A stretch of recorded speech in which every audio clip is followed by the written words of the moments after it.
দেশকে সামনে এগিয়ে নিতে সবাইকে ঐক্যবদ্ধভাবে কাজ করার আহ্বান জানিয়েছেন বিএনপি মহাসচিব ও স্থানীয় সরকার মন্ত্রী মির্জা ফখরুল ইসলাম আলমগীর। এ সময় স্বরাষ্ট্রমন্ত্রী সালাউদ্দিন আহমদ বলেন, জনপ্রত্যাশা অনুযায়ী শহীদদের কাঙ্ক্ষিত বাংলাদেশ গড়তে চায় সরকার।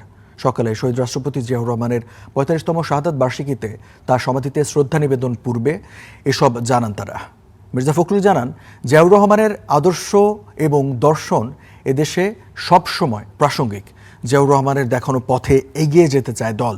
পরে মির্জা ফখরুল ইসলাম আলমগীর বলেন, সংস্কারের কাজ শুরু করেছে সরকার। পরে সালাউদ্দিন আহমদ বলেন, গণ অভ্যুত্থান পরবর্তী সময়ে গণপ্রত্যাশা অনুযায়ী বাংলাদেশকে গড়ে তুলতে চায় সরকার।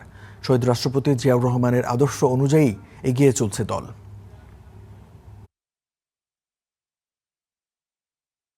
তারেক রহমান আমাদের প্রধানমন্ত্রী, তার নেতৃত্বে আমরা আবার সেই বিপ্লবী কর্মসূচিগুলো শুরু করেছি।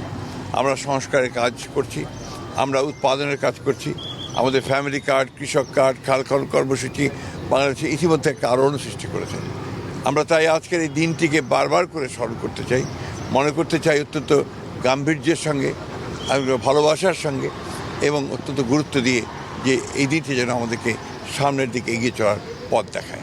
বাংলাদেশে জাতীয়তাবাদের ভিত্তিতে বহুদলীয় গণতন্ত্রের আদর্শের রাজনীতি করি।